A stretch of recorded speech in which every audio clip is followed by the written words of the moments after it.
guys, I'm super excited to be bringing you to the Health 2.0 conference. It's being held in Santa Clara Convention Center in sunny San Jose. So it is actually 9 o'clock and we are going to be getting ready. So I'm going to bring you in, guys, to see the fun things behind the scenes and then a deep dive into some of the conference and breakout sessions. Till then, keep posted.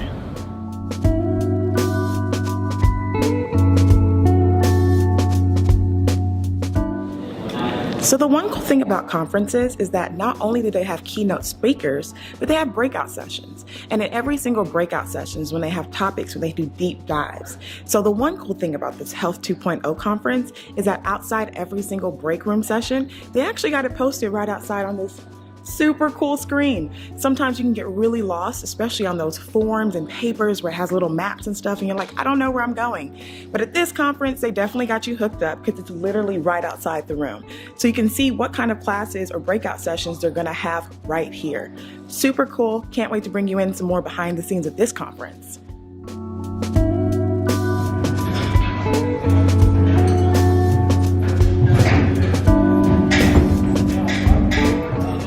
There's literally so much work that's going into putting in a conference that people don't know. Even the stage setup is crazy.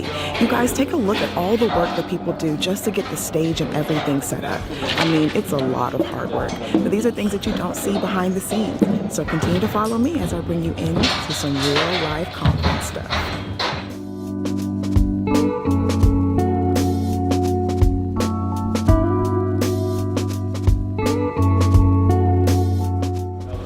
Hey you guys, so I'm currently in the Grand Ballroom and this is where we're going to hear from the co-founder of Health 2.0. This is an awesome place where a majority of the key speakers are going to be at and you want to be here. Anytime you go to a conference, you want to make sure that you go to every single keynote speakers because those are the ones that open up the front lines of what's going to be discussed at this conference and really give you vital information. So I'm just bringing you in some back behind the scenes of information that happens at conferences. I think if you're here on a Sunday morning for Health 2.0, it's really hardcore, so we really appreciate it. Look at this packed house.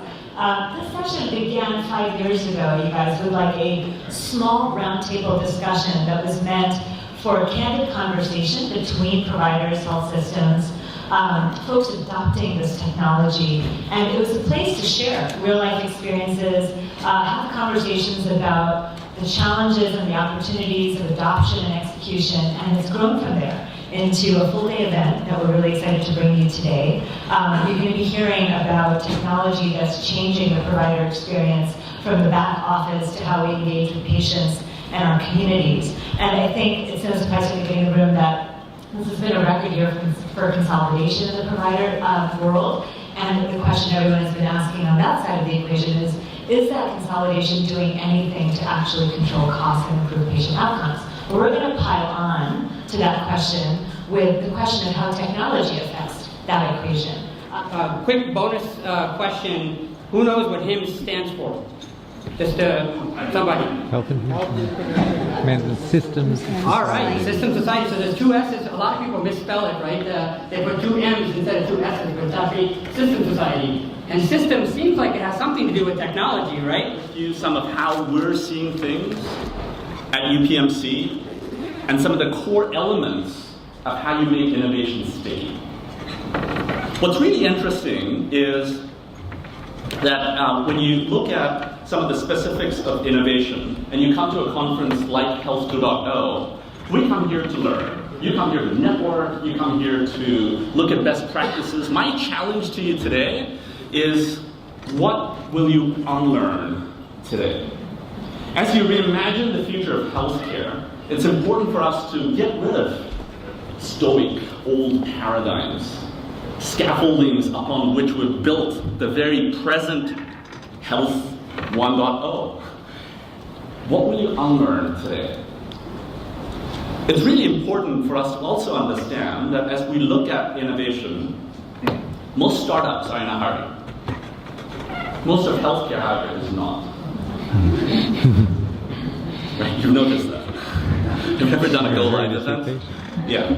We're not in a hurry to change. Right? So how do we solve for that?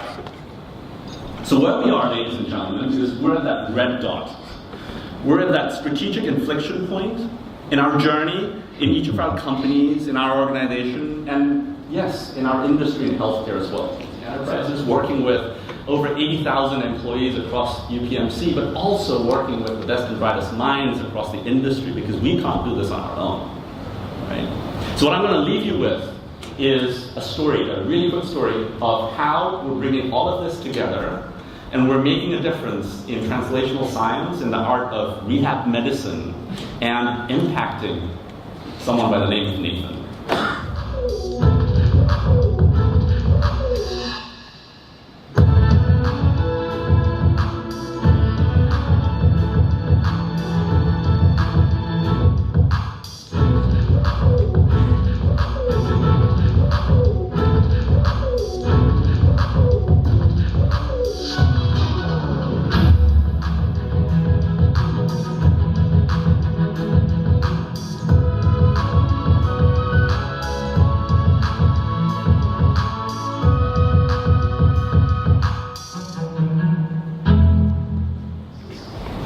But whether you have a tech background or not, if I ask which company has used technology to transform retail, most people would say, Amazon.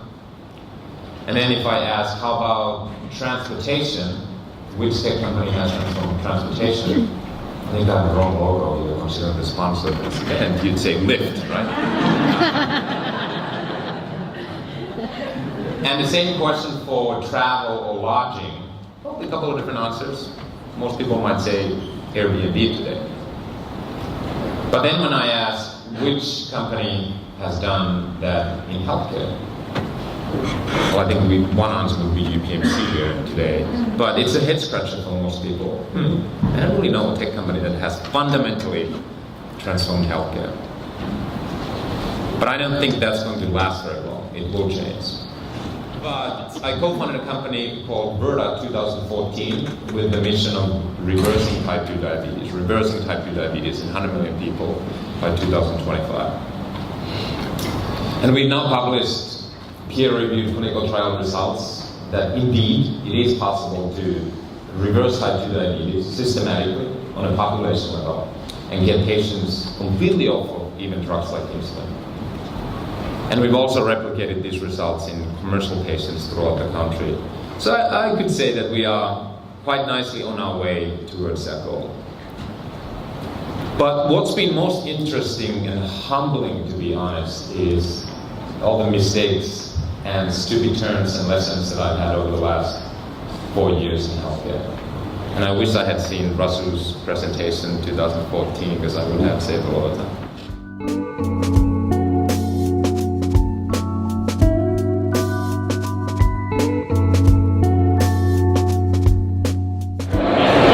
Hey you guys, just checking in. We had a wonderful welcome session from our keynote speakers and awesome panel discussions. I hope you guys are keeping up, and I can't wait to bring you guys so much more. We're currently on a lunch break, so I gotta get some networking in there. So I'll definitely be talking to you guys soon.